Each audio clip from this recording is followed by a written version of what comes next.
When it comes to a game series as robust as Ratchet and Clank, we often gravitate towards the most recent title we played that we believe truly represents the series. In other words, we tend to naturally forget the earlier titles of said games due to the evolution of that product and in some cases lack of modern day access. And our memories of said game may feel like yesterday of how fun it was, but what happens when you decide to relive that moment years or even decades later? How does the game hold up? Is it still fun? I want you to join me in my journey with answering those questions, as in today's video, I go back to the game that started it all, the original Ratchet and Clank.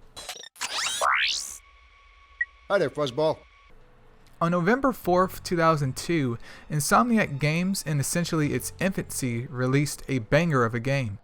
This of course is Ratchet and Clank for the PlayStation 2. Now, Insomniac Games had previously made a game by the name of Disruptor and the original Spyro trilogy, but that was it. After their partnership with Universal Interactive Studios concluded, the team wanted to take what they had learned and create something on their own. Little did the world know, Ratchet and Clank would literally blast its way into the homes of many and become a name still relevant today. Now, the controls of the game are quite fair. Ratchet can do many actions very important for platforming, such as jumping, double jumping, and even butt slamming. Paired up with Clank, his movements improve drastically as he is able to jump higher and even dash forward. While going back and playing the game today, I will say Ratchet at times did feel clunky, but as the first of its kind, well, I believe it does deserve a pass, as we all know the PlayStation 2 controller was, well, average at best. With this game serving as the cornerstone of the sequels and experimental games to come, it is quite simple but also charming. Clank ends up escaping from a factory in Qwark due to being a defective model and encounters Ratchet, who fixes him up. Clank then mentions his mission to stop Chairman Drek from destroying other planets, and that is it. I will say it has been so long I totally forgot that Ratchet 2 was also in his own infancy, so he did not sound like what I was accustomed to. Do not get me wrong, it is not bad and it does add some character to him looking back, but listen and just judge for yourself. Just needed to say a few words about our hot new boards. Huh? Now? Of course. Just look into that camera right over there and say what comes naturally. Rolling! Hi. This is Ratchet for, Gadgetron hoverboards. And if you, Moving on, the boys find out that Captain Qwark, who is like a superhero across the galaxy, is actually a piece of garbage. Qwark was nothing more than a pawn in Drek's game to help spread his agenda. If you are interested in seeing Qwark in a serious light, then this may be one of the only games that do not water him down to nothing more than a comedy act. I do not mind this side of Qwark, but it is easy to think of him as comic relief throughout the series due to his natural progression into that realm to help stay relevant to some capacity in the series universe. Since this was the first title in the series back in 2002, combat in this game is a bit wonky. We do get a thick stack of weapons to choose from, such as the Bomb Glove, the Blaster, Tesla Claw, Glove of Doom, Visibomb Gun, and one of my least favorite weapons, the Mind Glove. There are no weapon upgrades or health upgrades in this game via combat.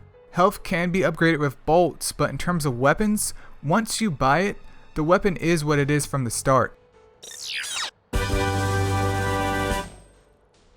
My core group of weapons throughout the game was the Bomb Glove, Blaster, Devastator, Visibomb Gun, and Drone Device, which I totally forgot even existed, by the way. As I did find a lot of the other ones, such as the Walloper or Mind Glove, to be extremely situational. Or maybe I am just trash at the game. But there is no auto-targeting or aiming in the game. I mean, there is some with a few weapons, but it's janky at best.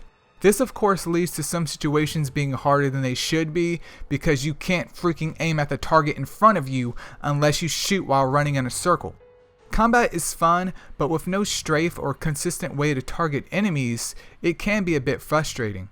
It is one of those things that was passable back in the day, but at the time of this video, I will say that it did not age the best, but that's why sequels exist. One of the things I enjoyed the most about the Ratchet and Clank series was how it incorporated not only platforming and puzzles, but also combat simply based on blowing up with cool weapons. In this game, there are a total of 18 levels, ranging from a beautiful metropolis to the Jowai resorts, and one of the best planets in the game titled Otanis Orbit Gimlick Base. While the number of these planets may seem overwhelming, roughly half of them are fleshed out with multiple paths to explore, and the other half are more so linear and do not offer much replayability. It was a bit frustrating near the middle part of the game of having to ping pong between planets to get the magnet boots or the trespasser, etc. to continue with the main story, as you quickly find out that you did not explore a previous planet as much as you should. But with acquiring new devices, or in this game's case the helipad or thrusters for Clank, going back to past planets to access areas that you could not get to before is quite rewarding. The planets themselves follow a pattern of looping you around one path until you acquire said device or infobot, and then returning you to the start to help prevent you from getting lost. With that journey comes fun puzzles to solve, so it is usually not just blasting your way through said planet. Now, let me stop you right here for a second. Still, till this day, the final planet of the game, aka the Return to Velden, is as notorious as it was back then. I died at least 2 million times going through the gauntlet to reach Chairman Drek. This game, due to the lack of RPG elements, really want you as a player to know what you are doing versus getting your hand held, which nowadays is an understatement. But come on, Insomniac Games, why couldn't we get a checkpoint like halfway through the gauntlet? Now, this would not be a Ratchet and Clank review if I did not also mention the very few Clank levels, giant Clank, spaceship fights, and hoverboard racing.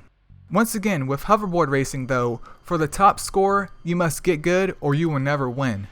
This is where I end up cussing a few times until finally getting my dopamine rush after winning due to being a scumbag against the AI. I think it is brilliant too to spend 30 minutes doing those races and loving every second of it. You know you have made a good product if the challenge level of your game is just slightly above normal to really make a player focus. I could go on and on about the planets here, but honestly, getting into the musical side of the game is what shocked me the most. As a kid, I did not care about how a game sounded or even looked. Hell, that is why kids today play Roblox. That is to simply say, because it is fun. The soundtrack of the original Ratchet and Clank game, which keep in mind is the entry title of the series, is absolutely disgusting. Like the "I cannot believe I did that, but it felt so good" disgusting. Some of the planet's themes did not really slap that much, and then others would literally make you stop playing the game for a second to simply take it all in. For instance, the sewers of Pokotaru.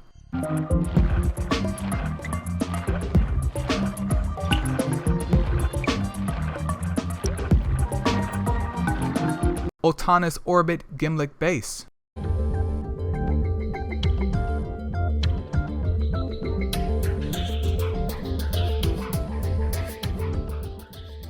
The robot planet of Qwark.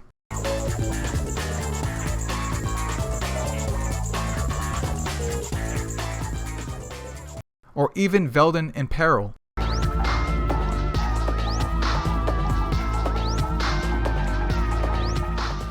All of these songs are just a drop in the bucket for the game, which helps to really instill feelings within the player.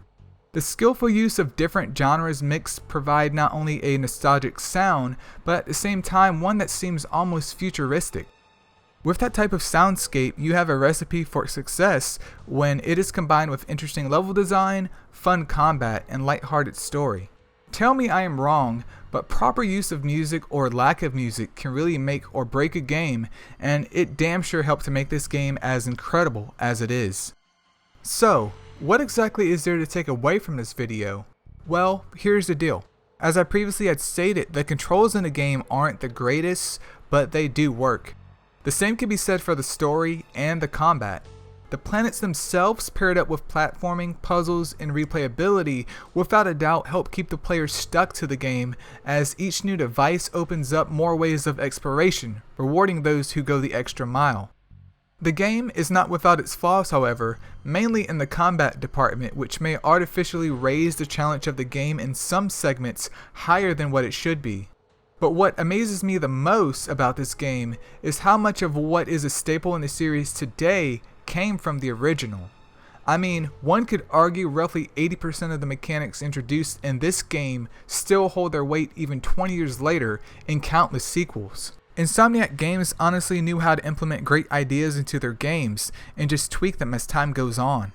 With that being said though, my last playthrough of this game was 10 years ago, and as of today, nearly 20 years since its original release, well, I hate to break the news to you, but the original Ratchet and Clank from 2002 Do I even have to say it? is still an absolute banger.